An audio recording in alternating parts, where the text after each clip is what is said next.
Hello friends, कैसे हैं आप सभी। आशा करता हूँ आप सभी स्वस्थ होंगे। भाषा और लिपि की प्रथम वीडियो में आप सभी का स्वागत है। इस वीडियो के अंतर्गत भी प्रश्नों की संख्या 25 रखी गई है। 26वां प्रश्न आपके लिए है, जिसका उत्तर आपको कमेंट बॉक्स में देना होगा। आइए आरंभ करते हैं।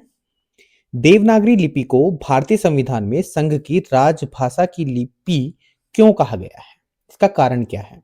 क्योंकि यह मुद्रण व टंकन में सुविधाजनक है, क्योंकि यह लिखने में सरल है, क्योंकि यह देखने में सुंदर है, या फिर क्योंकि यह देश में व्यापक रूप से समझी जाती है। तो इन सभी में सबसे सटीक जो आंसर लग रहा है वो है ऑप्शन डी, क्योंकि यह देश में व्यापक रूप से समझी जाती है, इसलिए इसका ऑप्शन होगा डी। देवनागरी लिपि की कौन सी समस्या प्रमुख नहीं है? समस्याएं सभी हैं, परंतु प्रमुख समस्या कौन सी नहीं है?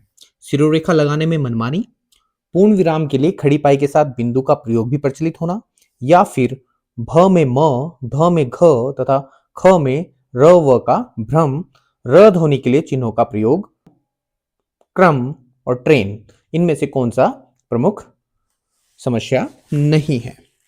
पूर्ण विराम के लिए खड़ी पाई के साथ बिंदु का भी प्रयोग प्रचलित होना, ये इसकी समस्या नहीं है। निम्नलिखित में देवनागरी अंक कौन से हैं? तो हम ये देख रहे हैं कि ये तो रोमन अंक होते हैं, ये अंतरराष्ट्रीय अंक है। ये जो अंक दिए गए हैं ये देवनागरी के अंक हैं। ऑप्शन ए बिल्कुल आपका सही होगा। देवनागरी लिपि किस प्रकार की लिपि है? ध्वन्यात्मक है, चित्रात्मक है, संकेतात्मक है, या अक्षरात्मक है? तो हम जानते हैं कि जो हमारी देवनागरी लिपि है ये अक्षरात्मक लिपि है। निम्नलिखित में कौन सा कथन देवनागरी लिपि के संदर्भ में सत्य नहीं है? तो सत्य नहीं है, इस पे ज्यादा फोकस रखेंगे। लेखन में सरलता, पर्याप्त लिपि चिन्हों का न होना, एक ध्वनि के लिए एक ही लिपि चिन्ह होना, या जिसमें इसमें जैसा बोला जाता है वैसा ही लिखा जाता है। तो ये जो सत्य नहीं है कि इसमें पर्याप्त लिपि चिन्ह नहीं है, ये ऑप्शन बिल्कुल सही है। नेक्स्ट है, नागरी लिपि का उद्भव किस लिपि से माना जाता है? ब्राह्मी लिपि से, द्रविड़ लिपि से, ये त्रुटि है, खरोष्टी लिपि से, या ब्रह्मा के मुख से निकली वाणी से? तो हम जानते हैं कि जो हमारा सिक्स्थ का ऑप्शन है कि ब्राह्मी लिपि से ही देवनागरी लिपि का विकास हुआ है, तो प्रथम सही होगा। लिपि से तात्पर्य क्या होता है? वर्णमाला का लिखित रूप, ध्वनि या चिन्हों का लिखित रूप, लेखनी या लिखने की कला? तो हम जानते हैं कि ध्वनि के जो चिन्हों का लिखित रूप होता है उसे लिपि कहते हैं। ऑप्शन बी आपका बिल्कुल सही होगा। निज भाषा उन्नति अहे सब उन्नति को मूल कहकर किसने स्वदेशी भाषा अपनाने की प्रेरणा दी है? बालकृष्ण भट्ट ने, जयशंकर प्रसाद ने, भारतेंदु हरिश्चंद्र ने, या फिर मैथिली शरण गुप्त ने? तो ये जो परिभाषा है ये भारतेंदु हरिश्चंद्र जी की है। तो आपका ऑप्शन सी बिल्कुल सही होगा। राष्ट्रभाषा के लिए हिंदुस्तानी नाम का समर्थन किसने किया है? सेंट गोविंद दास ने, पुरुषोत्तम दास टंडन ने, मदन मोहन मालवीय ने, या फिर गांधी जी ने? तो सर्व प्रमुख, सर्वप्रथम और सर्वमान्य जो है राष्ट्रभाषा के लिए हिंदुस्तानी नाम का समर्थन महात्मा गांधी जी ने किया। तो ऑप्शन डी बिल्कुल आपका सही होगा।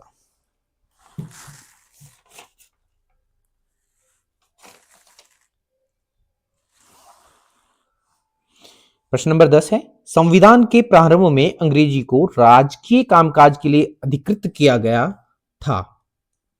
सदैव के लिए, 20 वर्ष के लिए, 15 वर्ष के लिए, या फिर 10 वर्ष के लिए?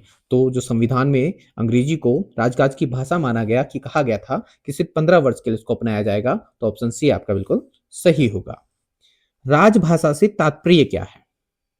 राज्य के सभी वर्गों में स्वीकृत भाषा, देश के राजकीय कार्यों में प्रयुक्त होने वाली भाषा, जिसके द्वारा राज्यों में शासन चला जाए वो भाषा, या फिर राज्यों में बोले जाने वाली भाषा? तो राजकीय कार्यों में प्रयुक्त होने वाली भाषा को राजभाषा कहा जाता है। ऑप्शन बी आपका सही होगा। राष्ट्रभाषा से तात्पर्य है जो केवल एक ही लिपि में लिखी जाती है, जो विदेशों में भी बोली जाती है, देश में व्यापक रूप से प्रचलित भाषा हो, या जिसे संविधान में मान्यता दी गई हो? तो आप सभी जानते हो कि राष्ट्रभाषा के रूप में संविधान में किसी भी भाषा को मान्यता नहीं दी गई है। जो देश में व्यापक रूप से प्रचलित हो उसी को राष्ट्रभाषा कहते हैं। तो ऑप्शन सी आपका बिल्कुल सही होगा। हिंदुस्तानी शब्द का प्रयोग था खड़ी बोली के लिए, हिंदी के लिए, हिंदी उर्दू मिश्रित भाषा के लिए, या सभी के लिए? तो हिंदुस्तानी शब्द का जो प्रयोग किया वो हिंदी उर्दू मिश्रित भाषा के लिए किया जा रहा था। निम्नलिखित में से खड़ी बोली के संदर्भ में कौन सा कथन सत्य नहीं है? खड़ी बोली का दूसरा नाम कौरवी है, नहीं, ये तो सत्य कथन है। खड़ी बोली का विकसित रूप मानक हिंदी है, बिल्कुल सही बात है। ग्रीष्म को देसी हिंदुस्तानी कहा गया, बिल्कुल सही। खड़ी बोली अकारांत है, ये सही नहीं है, तो हमारा ऑप्शन डी बिल्कुल सही होगा। निम्नलिखित में कौन सा विषम संयोजन है? हमें विषम संयोजन देखना है कि यहां पर कन्नौजी फर्रुखाबाद कानपुर, बिल्कुल सही बात है। बघेली बुंदेलखंड नहीं, यहां पर बुंदेली आ जाती है। और मगही पटना गया हजारीबाग में बोली जाती है, बिल्कुल सही। ब्रिजभाषा मथुरा अलीगढ़ एटा, बिल्कुल सही बात है। तो आपका ऑप्शन बिल्कुल सही होगा कि बघेली बुंदेलखंड नहीं है।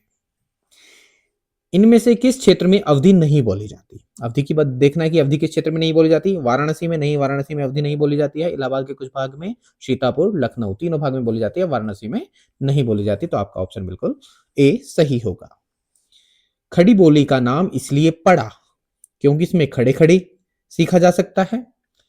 नहीं, क्योंकि इसका ध्वनि विन्यास कर्कश है। हाँ, यहां ध्यान रखेंगे। क्योंकि इसमें खड़ी मात्रा का प्रयोग अधिक है? नहीं, ये नहीं होगा। क्योंकि इसमें खरी कोटि कहने की क्षमता है? नहीं, इसका ध्वनि विन्यास कर्कश है, इसलिए इसका नाम खड़ी बोली पड़ा। बेसवाड़ी किस बोली की उपबोली है? बेसवाड़ी की बात करें तो बेसवाड़ी अवधी भाषा की उपबोली है।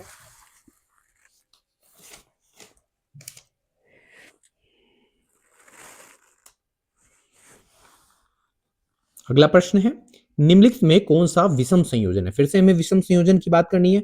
बिहारी हिंदी बुंदेली, नहीं, ये विषम संयोजन है क्योंकि मगही मैथिली भोजपुरी बिहारी में आती है। राजस्थानी मालवी हिंदी सही है। पश्चिमी में ब्रज आता है, पूर्वी में बघेली आती है, बिल्कुल सही है। तो आपका ए ऑप्शन बिल्कुल सही होगा।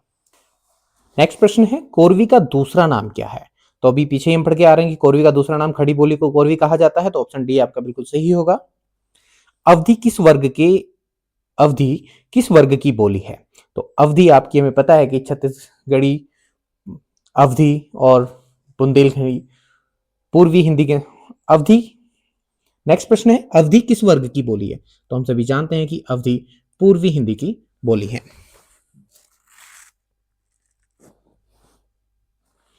राजभाषा आयोग की स्थापना कब हुई?